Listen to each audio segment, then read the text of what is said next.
इल्लल्लाहु वल्लाहु अकबर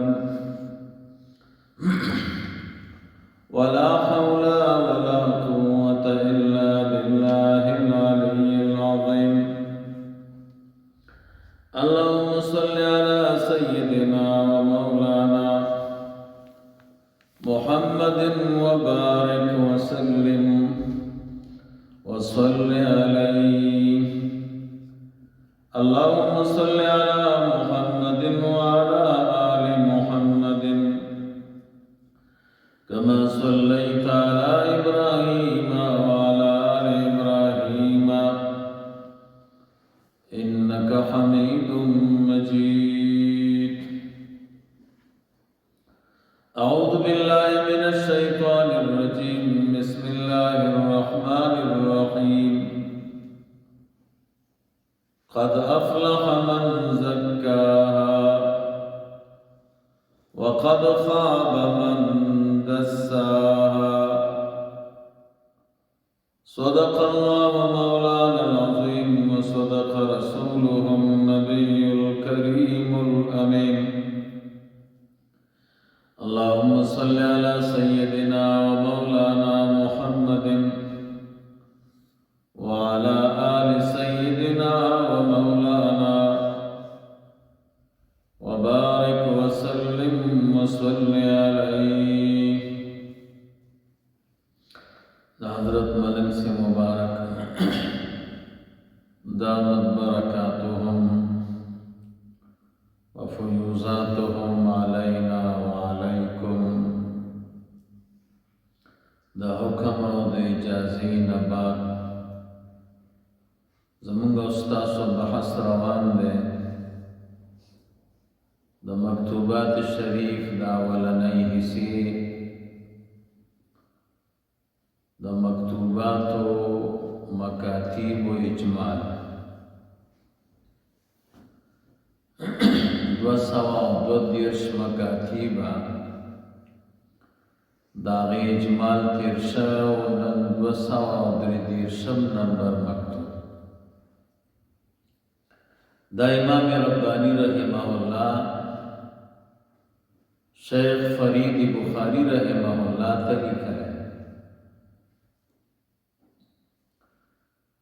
दे मकतूब शरीफ के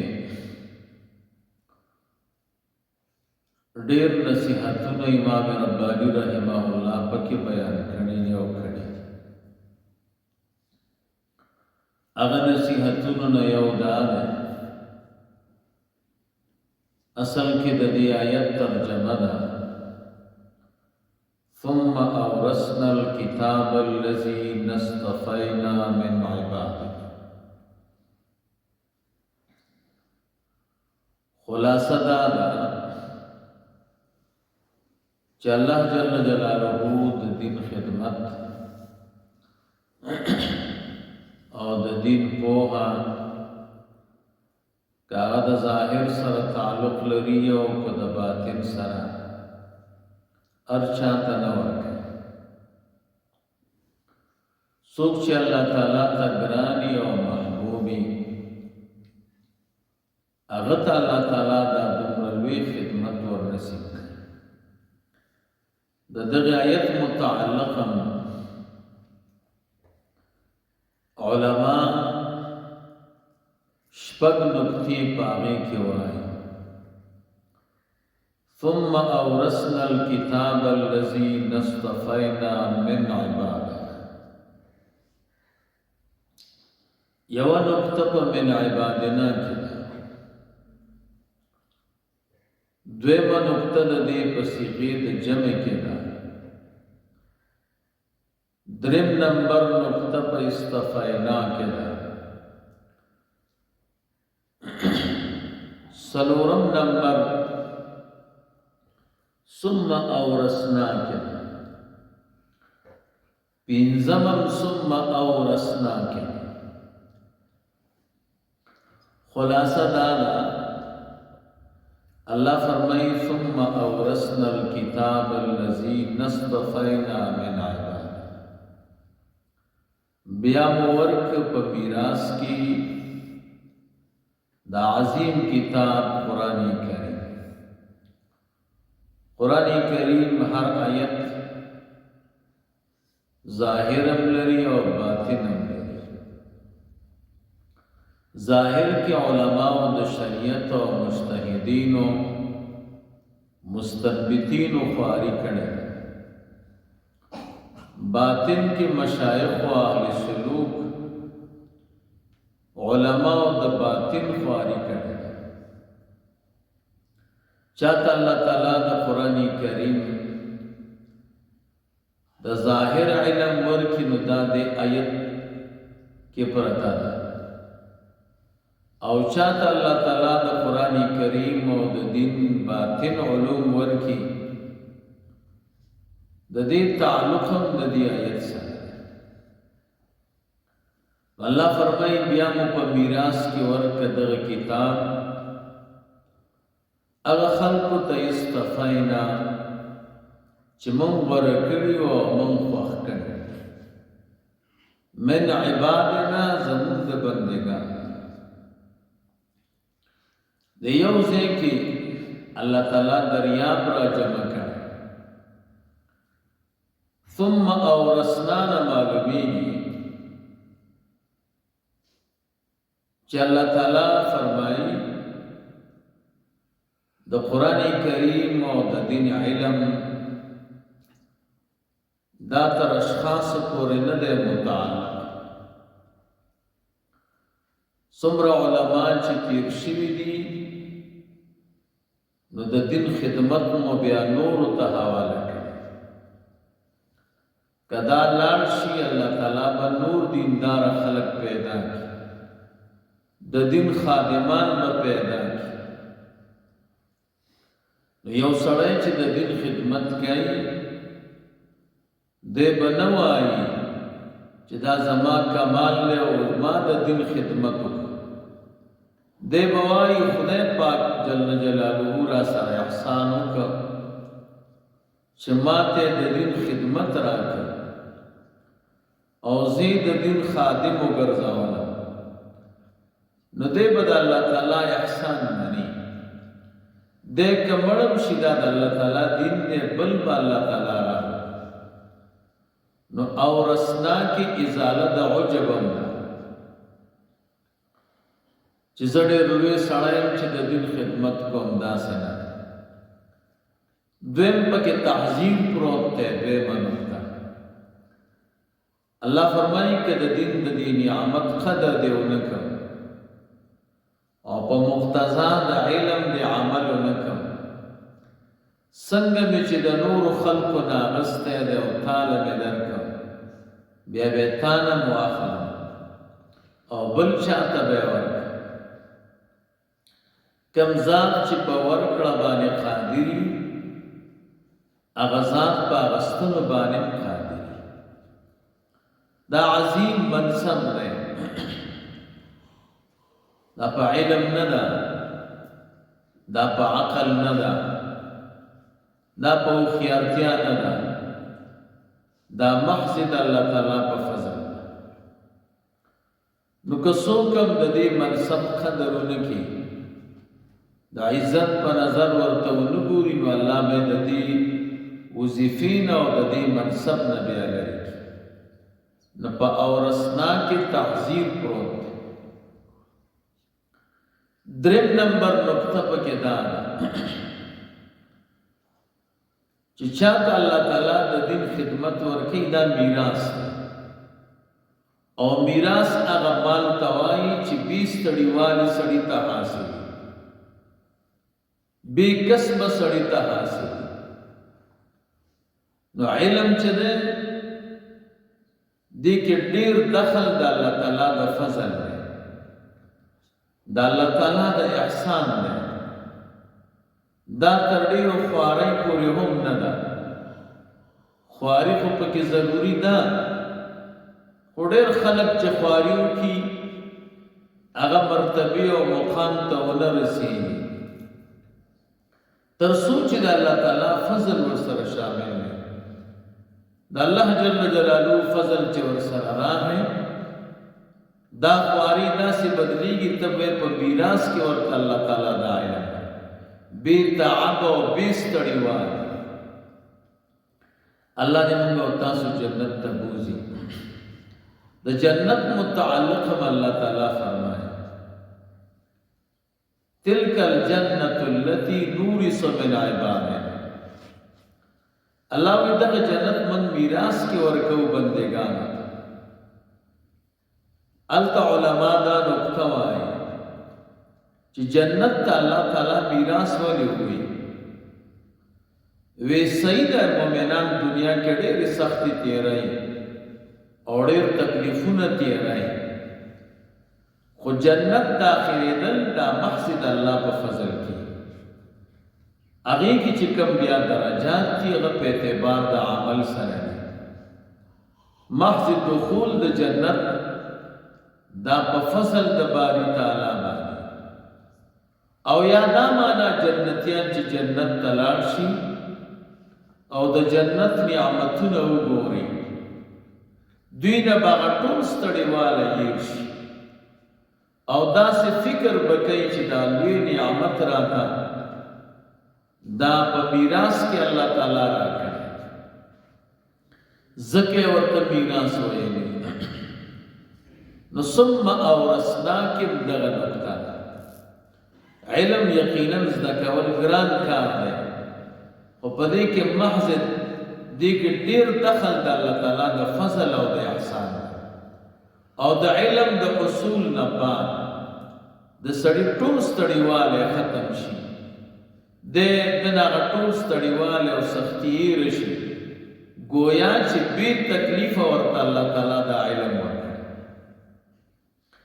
دا طالبان کتاب دے متول ورطوائی دا غیپا خطبہ کی وی علامہ الہمت من البیان التم داوی چی الہام دی تسنگوائی علم کو کسبی دے وی علم چی حاصل شی دا طالب نٹول ستڑی والے ختم شی نو گویا چی بی ستڑی والے دیتا دا علم حاصل شوے دے زکیترین تعبیر پہ الہام سرو سلورم نکتہ پدی آیت کے دانا ثم اورثنا الكتاب الذین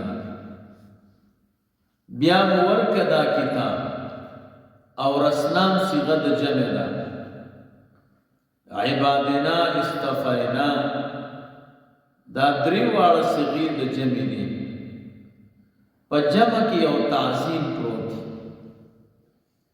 او جمع منبع او خبر ورکون کی دا تعدد دا اللہ تعالیٰ کو دا تعدد دا منزہ ہے ویدی کی چکم عظمت پروت ہے اللہ تعالیٰ دا صیغو دا جمع دا عظمت دا منزہ ہے خدا تریوار عظمتنا دا ورسنا والا استفینا والا من عبادنا والا دا تریوار عظمتنا دی منصب تا متوجی دا یو عظیم منصب دے چاہتا اللہ تعالیٰ دا دین خدمت ورکی ظاہران باطنا دے بدیت دا قدر پا نظر بانی پوری الولایا علی متن البلایا نعمتنا پا بلاد مصیبتنا پراتای دیر خلق بے پروائی عالم شی یا ذاکر شی حاجی شی خوبے پروان ساتی نو چکل دا دی وزیفی او دا دی منصب بیا دا بی دا چانا وشوا بیا اللہ تعالیٰ تری ندا خدمت لرکھائے دی کی چکم تعظیم پروت تے دا دغی وزیفی تا او دی منصب بانے دا دی اثر دے چی دا منصب دیر معظم پینزم نمبر دا دلتا اللہ فرمائی دی استفینا من عبادنا ہر چاہتا اللہ تعالیٰ دا دین تعلق نہ ورکے اللہ و ایمان انتخاب کرے پخپل و بندگان دا منصب و دا وظیفہ الله تعالی ټول انسانانو ته نه دی ورکړی، د ټولو انسانانو نه انتخاب نه دی کړی، بیا د ټولو مسلمانانو نه دی کړی، بیا د عام مسلمانانو او د مؤمنانو نه دی کړی، دی کې من عبادنا ذکر د الله تعالی چې چاته بندگان وایي. د سورة الفرقان په آخر کې د عباد الرحمن 12 صفتونه ذکر دي. الله وی زما بندگان دادی دادی دادی دادی دا 12 کارونه چې کوي نو دې زما بنده دا 12 کارونه چې وکړي نو دې به د الله بنده شي. دی هر یو د الله بنده ته دا خدمت الله نه ورکړي، دی کی اللہ تعالی چان کہے عبادنا کی چان کہے دی کہ اللہ تعالی یو سو نفر را پورت کی او غپدی منصب بانے ہو دا رہے نو دام دا دی منصب عظمت تا اشارہ. پینزم نمبر دا چی استفائن اللہ تعالی ویلے که یو سړی ترکاڼي زده کوي نجاري زده کوي زده کېږي او یادېږي ورته، که مکتب وایي انجینري وایي ډاکټري وایي. خو که یو سړی وایي زه د عالم شم زما د نیکانو سره تعلق یي دا نه کېږي تر څو پورې چې الله تعالی د ده فیصله نه وي کړې. دا د عقل فیصله نه ده، تجربه نه ده، د مور او پلار نه ده، بس دا استفای نه ده داخل چې الله تعالی ته ګران شي او الله جل جلاله انتخاب وکړي، بیا به الله تعالی د تداوی منصب ورکړي. شپږم نمبر الذین جمعنا سمانا د دین خدمت په یو سړی نه کوي. یو سړی وي مدرسه کې به زه یوازې خدمت کوم بل څوک نه پرېږدم، خانقاه کې به یوازې خدمت کوم بل سړی بدې شي، دا صحیح نه ده.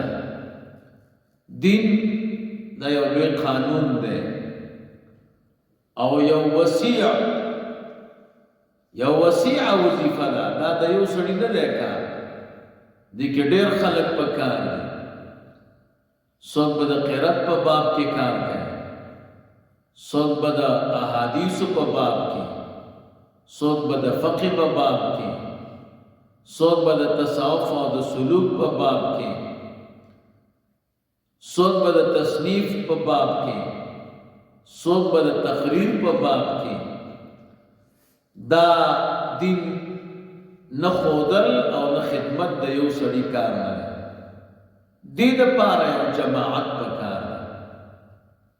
ذکر اللہ فرمائی فلولا نفر من کل فرقت طائفت ولد یولی ڈلنا وڑا ڈالا دا علم دا حصول دا پارا نروزی دا یو سڑی او دا دو سڑی او کار نرے دی دا پارا یو جماعتی او طائفہ پکار اس کا سوک بل عالم سرکی نساتی بل یو نیک سړی سره کینه ساتي چې دی نه پوهېږي او دا چې سمه یوازې چې دلته اوسېدلی او ما د خدمت کا دا صحیح نه ده.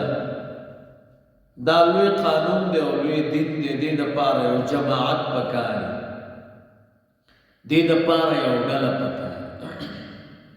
دې وجې نه امام اعظم ابو حنیفه رحمه الله هغه یو جماعت جوړ کړو د مجتهدینو، سلویخ نفر مجتهدین کې نه ولي. کله به چې مسله راغله نو امام اعظم ابو حنیفه رحمه الله هغه مجتهدین او مصنفین ته دا لېږل، بیا به آخره کې کتل رسول الله مبارک صلی الله علیه وسلم، صحابه یو جماعت، تابعینم جماعت، دا سلسله وار را روان. نو امام ربانی رحمه الله الله په دې مکتوب شریف کې په دې منصب باندې بحث کوي چې دا منصب الله تعالی چاته نه ورکوي. دې کې ډېر انتخابونه دي، دا د انسانانو انتخاب نه دی، دا د عام مسلمانانو نه دی، دا انتخاب د من عبادنا. او بیا دا منصب او دا وظیفه ډېره د عظمت والا ده. دې دپاره یو جماعت پکار دی او دې کې هر قدم او هر خبر او هر حرکت ته احتیاط پکار دی. هسې نه درناوی نه خلي خو بیا پکې دومره خوشحالۍ دي چې څومره تکلیفونه تیر کې آخره کې به دا ګمان کې چې دا بې تعب او بې ستړیوالي او بې اکتسابه ماته همدغسې په میراث کې الله جل جلاله راکړي. نو دا د الله تعالی مهرباني چې نه د الله محبت نه نو الله دغه منصب چاته